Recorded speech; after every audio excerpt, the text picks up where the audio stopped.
this one winds up no good. The Cowboys offense heading back out and ready to go again. And they're coming off a 3-and-out, my friend. I think they've got to look at that play sheet and go to a spot that they haven't gone before.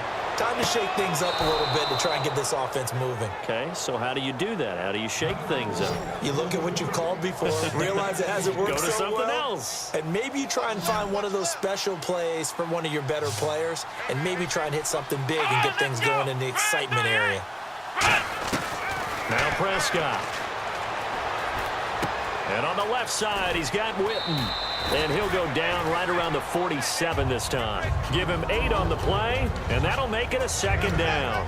Seeing that play and understanding just how tough it is to cover tight ends, especially the ones running around the NFL nowadays, makes me glad I didn't make it in that league. I would have had a really difficult time. But now you get to sit up here with me. Yeah, and that's fun, isn't it? And what a really nice gain right there on 1st down for them. Brings up a nice 2nd down for them.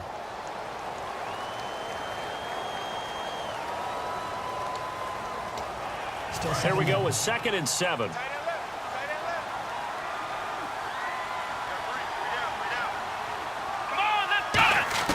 Here's Prescott. Toward the left sideline, but it's incomplete. Cole Beasley, the intended target. And that's going to bring up a 3rd down. 7 yards remaining here on 3rd down.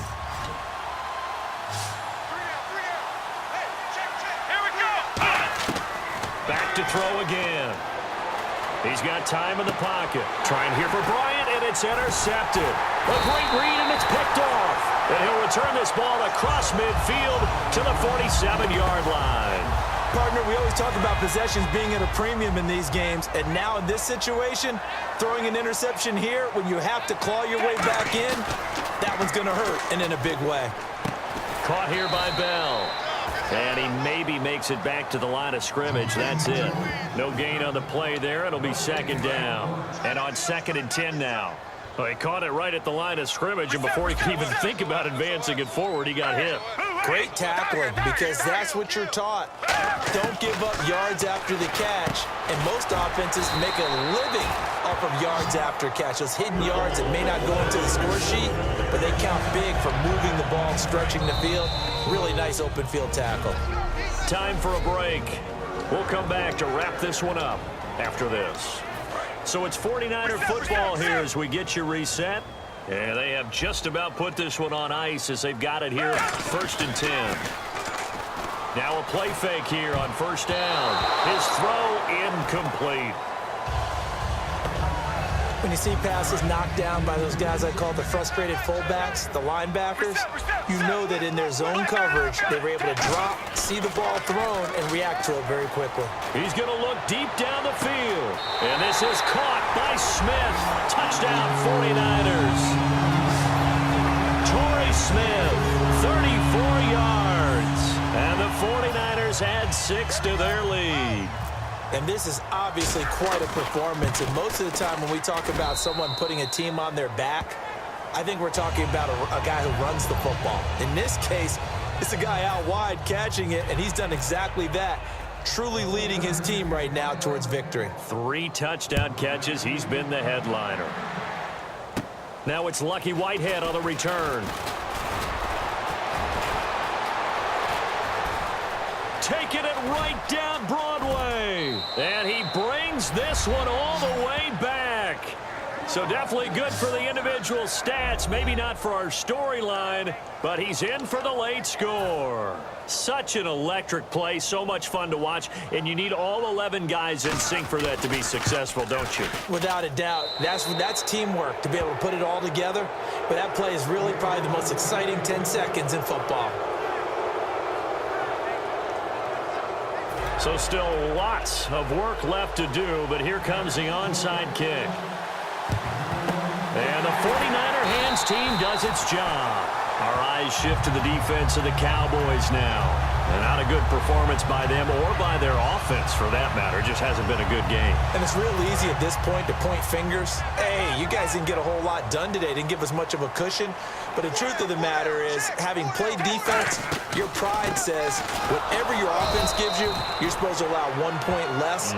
So they're going to feel like they let them down as well. Yeah, I guess fingers could be pointed on both sides. Partner, you know I love to point out when teams break tendency and do something a little bit different from the norm. But when you run the ball in the first play of the drive, that's not a tendency breaker at all. That's just trying to establish yourself as you move forward. They'll tussle for it, and this is going to be caught. A good pickup there, 26 yards. And they just hit another big completion there. And I think in days gone by in the NFL, you might have asked, is this a little bit of overkill? Is this rubbing it in? I don't think people feel the same way nowadays. It's the age-old argument. When you could say on the other side, if you're going to get angry about it, stop it, right? Go ahead and stop me. And I think a lot of the times they just look at it like, let's just play the game. And however it turns out, it turns out. Second down here after the incomplete pass. So many offenses want to include their running backs into their passing offense and be able to swing the ball out or check it down to them. But sometimes those guys are just not as comfortable catching the ball as they are running it. The good signal callers would never go back in the huddle and play the blame game because they need those guys to protect him. But on that last one, his offensive line, they lost their leverage very quickly, and that's why they were able to get to him and hit him as he tried to throw the football and force an incompletion. Eluding the pressure right. He can run for it, and he will. A nice pickup there of 11 yards, and it'll move the sticks. Now that's disappointing for the defense. They had the advantage, had excellent coverage all over the field, but they let him get away, scramble, and pick up a first down and inside the 5-yard line. And here we go on 1st and goal. They'll run for it with Hyde. And they are going to score again. Yet another touchdown as they just add to their totals. And to me, that touchdown allows you to start grinning widely on your sideline. I think they pretty much... And now it's blocked. Now it's scooped up, and this is a live football. But he will not be able to bring this one back, in the extra point attempt unsuccessful.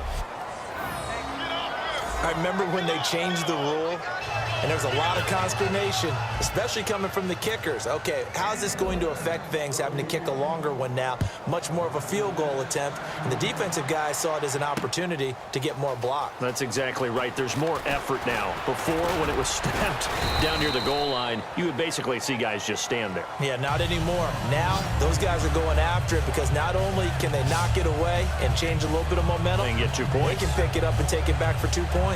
And out now come the Cowboys. They've lost this one. Their offense has struggled. Do they try to put together something here at the end just to take into next week? Yeah, sometimes teams want to do that and coaches want to. I remember one time I was on a team and we were losing late in a game like this, and you knew it was lost. It was over, right? And the coach called a running play and pretty much said to everyone, I want to see something executed well before we get out of here.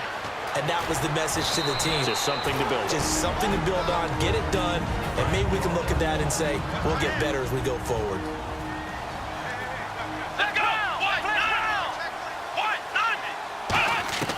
Now a shotgun snap as they'll look to throw. He was trying to get it to Ezekiel Elliott. And that'll lead here to a 3rd down.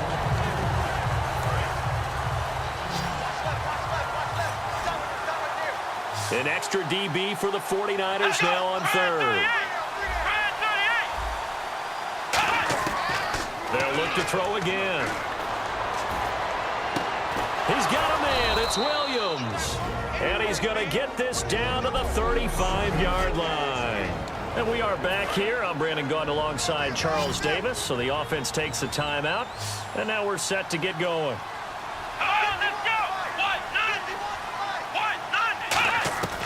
They'll look to throw now on 1st down.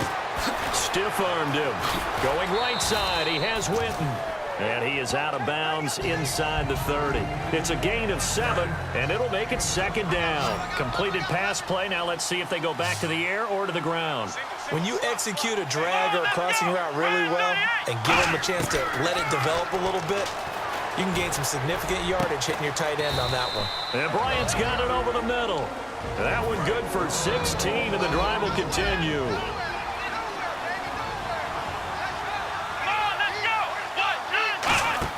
One final shot. They'll look to throw.